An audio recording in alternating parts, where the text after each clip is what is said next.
Pas de repos pour Jean-Marie Kassamba dans les Haut-Katanga. Ce dimanche, le directeur général de l'Espace 50 a consacré sa journée à la visite des infrastructures routières du centre-ville de Lubumbashi ainsi qu'à dans sa périphérie construite par le gouverneur Jacques Boula-Katoué sous l'impulsion du chef de l'État Félix-Antoine Tshisekedi. Coopération russo-iranienne. Moscou a annoncé ce dimanche que le Premier ministre Mikhaïl va rencontrer ce lundi le président iranien Massoud Pezeshkian à Téhéran. Cette rencontre est destinée à discuter de l'ensemble de cette coopération dans plusieurs domaines. En sport, football, tournoi UNIFA qualificatif à la Coupe d'Afrique des Nations U20 2025 Congo-Brazzaville. La RDC s'est qualifiée pour les demi-finales après avoir éliminé ce samedi la Guinée équatoriale par 3-1. Les Léopards de moins de 20 ans vont retrouver les Lions indomptables du Cameroun ce mardi pour cette nouvelle étape du tournoi. Nouveau journal sur Télé 50, bienvenue à tous. Au ministère des Finances, intense activité de Doudou Fwamba qui en plus rend compte des manières citoyennes en répondant avec courtoisie à toutes les questions soulevées. Paye, taux de change, adoption de plusieurs mesures capitales pour la gestion des finances publiques. En image, l'essentiel des échanges citoyens avec le ministre des Finances, Doudou Fwamba Lukonde Libotaï. Ministre des Finances, Doudou Fwamba Lukonde Libotaï a passé au peigne fin certains sujets liés à son secteur au cours d'un échange citoyen des questions-réponses sur son compte du réseau social X. Pour la paye des indemnités des membres de cabinet du gouvernement Sama 2, Doudou Fwamba Lukonde rassure pour le mois de novembre prochain. Pour la stabilité du taux d'échange, les patrons de finances révèlent que depuis le 14 juin 2024, les taux d'échange étaient de 2870 francs pour $1. Le taux d'inflation était de 22,2% et aujourd'hui, il est passé de 15,2% en glissement annuel. En ce qui concerne la paye des inspecteurs et contrôleurs du travail, l'Argentier national confirme qu'il y a un petit souci des listings au niveau de la direction de la paye au ministère de budget. Des équipes travaillent pour y remédier. Il a aussi annoncé l'adoption prochaine des plusieurs décrets essentiels pour la gestion des finances publiques.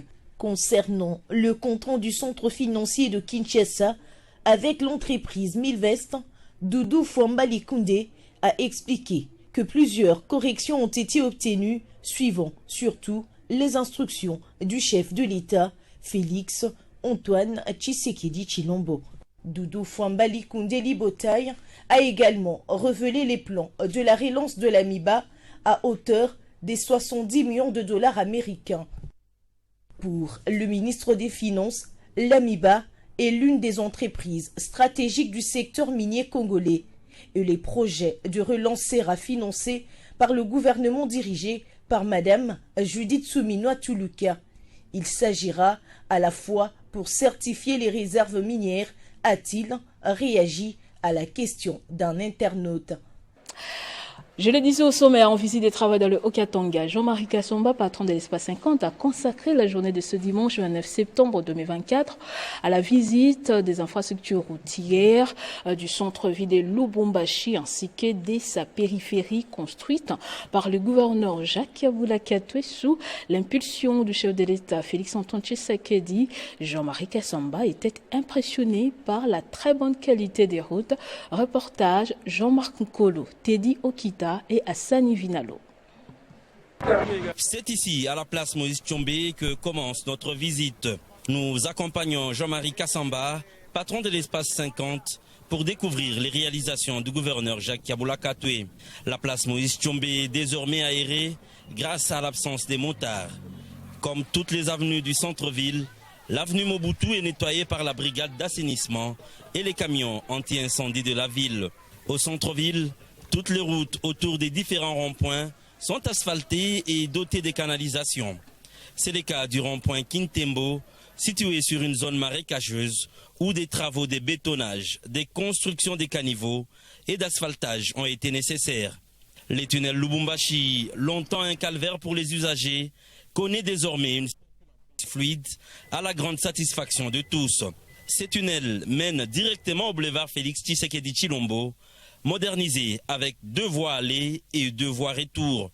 Les actions de Jacques Kaboula Katoué ne se limitent pas au centre-ville. La périphérie est également impactée.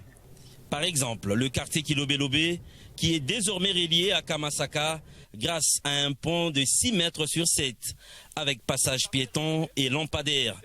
Sur les 5 km de route prévus, 3,5 sont déjà accessibles à la population. Toujours dans cette région, un autre pont reliera bientôt Kamasaka à Kalulako. L'avenue Sendwe réhabilitée avec 2 bandes aller-retour et un éclairage public facilite l'accès aux différentes communes. La route Munama menant vers Kenya ainsi que l'avenue circulaire dans la commune de Kamalondo ont été réhabilités. L'avenue Babemba, principale artère de l'ancienne commune Albert, a retrouvé son éclat d'antan. Partout où il est passé, Jean-Marie Kassamba a apprécié la qualité des travaux d'asphaltage, notamment sur les avenues Mpolo, Kassangoulou dans les quartiers Gambela 2 et Biaï prolongé, où les travaux se poursuivent pour déboucher sur la route de contournement. Dans la commune annexe à la cité parlementaire, 2 routes voient le jour sous l'impulsion de Jacques Kaboula. L'avenue Mama Irène, longtemps réclamée par la population, est enfin réhabilitée. Autre chose, le questeur du Sénat, Topin Kabongo, est arrivé au Kasaï central, très bien accueilli par la population des Kananga. Le sénateur remercie les habitants de cette contrée et les a invités à l'unité et l'amour pour amorcer le développement de la province. Samedi 28 septembre 2024, il est 11h, heure de Kinshasa. Le questeur du Sénat n'a qu'une idée en tête, retrouver son Kasaï central. Après 1h10 de vol, Topin Kabongo atterrit à son Kananga natal. Une descente sur ses terres aux allures d'une session de rattrapage pour celui qui n'a pas eu le temps de venir lors des vacances parlementaires. La faute au calendrier de la Chambre haute du Parlement. Pour l'accueillir, les cadres de sa fondation Topin Kabongo Mukengeshai, mais surtout les militants de son parti, UDPS. Une caravane motorisée et le temps s'arrête dans le rue du chef-lieu du Kasaï central. Avec lui, les hommes et les femmes pour voir et saluer le fils du terroir de retour à la maison sous une nouvelle casquette. Destination, l'espace Mukengesha Bantou. Ici, Topin Kabongo remercie la population qui, à travers les élus provinciaux, a fait de lui un sénateur. Il va les inviter à l'unité, l'amour pour amorcer le développement du Kasaï central. Le temps est arrivé de nous aimer. Arrêtez d'haïr les autres ou de les critiquer. Si quelqu'un mange le peu qu'il trouve, toi tu te fâches. Mais pourquoi? Regardez les jeunes qui sont ici. Qui vont-ils devenir d'ici 10 ans? Beaucoup de jeunes meurent en poussant des vélos. Mais nous avons un projet pour les sortir de là. Et tu vas apporter un projet. Des gens vont commencer à te combattre en disant que c'est pour ton intérêt personnel. Non, ce n'est pas pour mon intérêt. Ce n'est pas bien. Nous devons arrêter de nous haïr. Topin Kabongo promet de s'impliquer pour notamment la matérialisation de la route Kalambambouji. Mais en attendant, l'homme s'attelle à porter sa pierre à l'édifice via sa fondation. Ainsi, après le meeting, destination commune de Lukonga, où il a inauguré une station de forage, de l'eau potable garantie et des maladies hydriques évitées pour un grand nombre. Le même geste sera posé cette fois-ci à Katoka. Toujours dans cette commune, le sénateur Topin Kabongo a visité la toute nouvelle bâtisse de l'école Saint-Martin, construite sur les ruines de l'ancienne par les bâtisseurs du service national.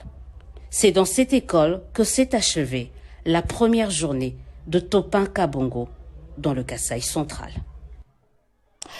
Et puis l'ancien secrétaire national de l'UDPS, Tshisekedi, Raphaël Kapambu, a lancé en début de cette semaine une campagne de conscientisation pour l'unité au sein des cellules des bases.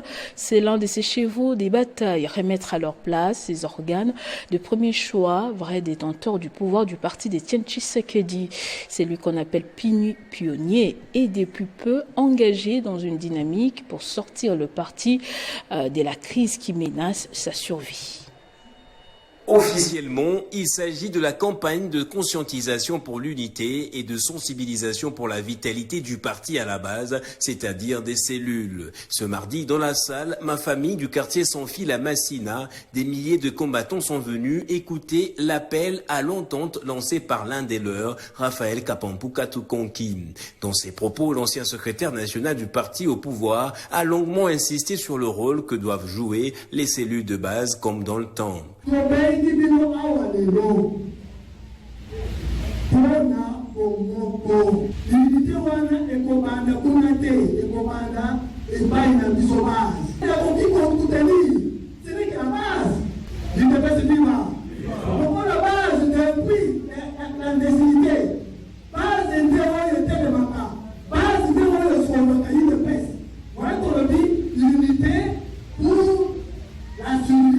Cette activité s'inscrit dans le cadre de la dynamique pour l'unité et la survie de l'UDPS Tshisekedi. Raphaël Kapambu Katukonki a mené il y a peu plusieurs activités et initiatives de médiation pour tenter de sortir le parti de la crise. Pour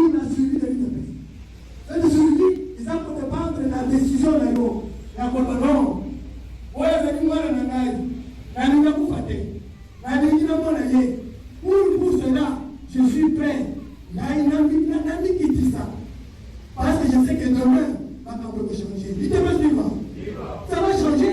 Raphaël Kapambu Katukonki a profité de l'activité pour présenter le diplôme d'honneur et le trophée lui décerné par un cabinet conseil en communication pour son combat mené aux côtés d'Étienne Tshisekedi. Diplôme d'honneur numéro 001, diplôme il est suivant. Lancé à Tchangou, où il a fait ses débuts en politique, Raphaël Kapambu entend poursuivre sa campagne d'appel à l'unité dans les autres fédérations du parti. Le directeur général de l'Agence nationale pour la promotion des investissements, Bruno Chibangu, a échangé avec l'ambassadeur égyptien accrédité à Kinshasa le jeudi dernier. Au cours de leur échange, ils ont émis le vœu de renforcer la coopération bilatérale entre les deux pays en vue d'attirer plus d'investisseurs égyptiens en République démocratique du Congo. C'est ce jeudi 25 septembre 2024 que le professeur Bruno Chibangu Kabadji et l'ambassadeur égyptien accrédité en République démocratique du Congo, Hicham El Mekwad, ont échangé pendant plus d'une heure. Leurs échanges ont tourné autour des questions d'investissement, du commerce et particulièrement du rôle de l'ANAPI en tant que service attitré pour l'accompagnement des investisseurs en RDC. Nous passons par ici, nous avons retenu toutes les informations possibles. En termes de facilitation, nous avons pu demander premièrement. Les deux personnalités ont convenu sur la nécessité d'accroître la coopération économique et commerciale entre la RDC et l'Égypte, en encourageant et en multipliant la présence des investisseurs égyptiens dans plusieurs domaines, notamment dans l'énergie, les transports, l'agriculture, les infrastructures, la pêche et l'élevage. Dans cet élan, l'ambassadeur égyptien a émis les vues d'établir des contacts réguliers avec l'ANAPI pour justement soutenir cette ambition mutuelle. Un peu venir ici, qu'est-ce qu'il doit faire, ça c'est très important d'un côté. Et si à un certain moment aussi on peut avoir une... Pour rappel, l'ambassadeur égyptien Hicham El Mekwad était accompagné d'Adam Tabed, conseiller des coopérations du développement à l'ambassade de la République arabe d'Égypte. Le réseau des parlementaires africains contre la corruption a officiellement lancé ses activités basées sur le contrôle parlementaire pour la 4e législature en République démocratique du Congo. Cette structure qui lutte contre la corruption soutient les actions de la population à travers le contrôle parlementaire. Le réseau des parlementaires africains contre la corruption a, au cours d'une cérémonie, lancé ses activités basées notamment sur le contrôle parlementaire et la lutte contre la corruption. Jean-Pierre Passisa-Pamba, président de ces réseaux, a, au cours de cette cérémonie, expliqué aux députés adhérents à ces réseaux les rôles, la mission et les objectifs poursuivis par cette structure dans le contrôle parlementaire, qui est un outil efficace. Les réseaux des parlementaires africains contre la corruption, une structure qui évolue au sein de l'Assemblée nationale sur pied de l'article 253 de notre règlement intérieur. C'est une structure, comme vous l'entendez, qui soutient les actions de la population à travers le contrôle parlementaire. Dans la foulée, le président de l'APNAC a en outre expliqué l'engagement pris par sa structure pour cette nouvelle législature. Les réseaux des parlementaires africains contre la corruption a par cette occasion appelé tous les députés à adhérer à l'APNAC pour éradiquer la corruption qui a des conséquences directes sur les niveaux de vie des populations et la présidence de la pauvreté. À l'international, Moscou a annoncé ce dimanche que le Premier ministre Mikhail Mishustin va rencontrer ce lundi le président iranien Massoud Pezeshkian à Téhéran, en pleine tension au Moyen-Orient après la mort du chef du Hezbollah pro-iranien. Cette rencontre est destinée à discuter de l'ensemble de la coopération russo-iranienne dans les domaines commercial, économique, culturel et humanitaire. Elle va intervenir après que Moscou a fermement condamné l'assassinat politique commis par Israël d'Hassan Nasrallah à Beyrouth. En sport, on va parler du tournoi Unifac qualificatif de la Coupe d'Afrique des Nations U20 2025 qui se joue au Congo-Brazzaville. La RDC a marché sur la Guinée équatoriale par 3-1 au stade Massamba Deba lors de la deuxième journée. Il se retrouve en demi-finale face au Cameroun.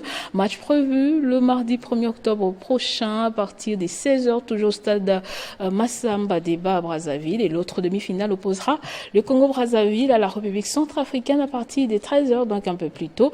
Le deux derniers des deux groupes A et B, la Guinée équatoriale et les Gabon, ont quitté la compétition. C'est une belle opération effectuée par les Léopards de la RDC de moins de 20 ans. Ils ont dominé les Nzalang de la Guinée équatoriale sous le score de 3-1 au stade Massamba Deba à Brazzaville, au Congo. Une rencontre qui comptait pour la deuxième journée des éliminatoires de la Coupe d'Afrique des Nations de moins de 20 ans prévue au Maroc en 2025. Les Équato-Guinéens étaient le premier à ouvrir la marque à la 19e minute par les truchements du joueur Justo Eworo sur penalty. Puis la réaction congolaise. Ils vont revenir au score les Léopards au temps additionnel de la première période grâce à Kevin Makoko.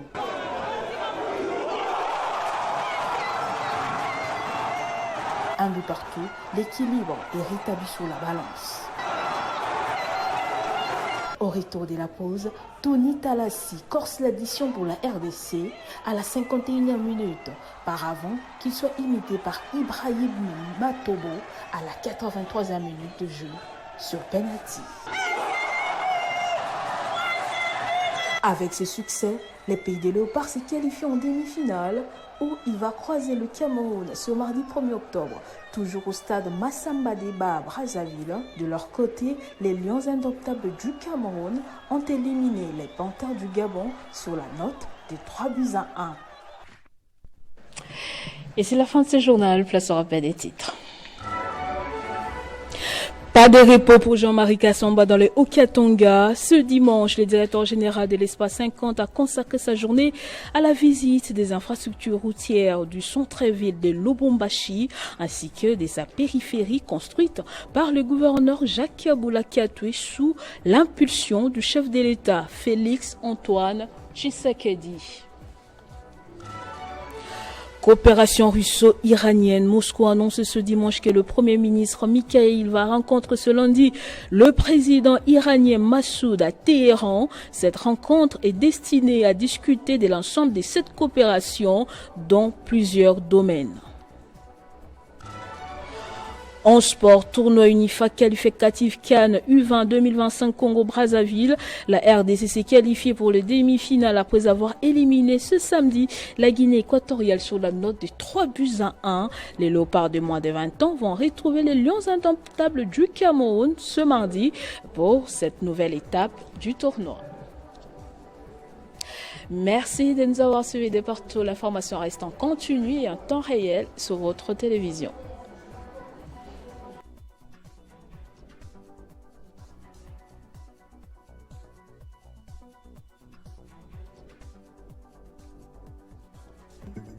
Retrouvez toute l'actualité en continu sur www.tele50.cd.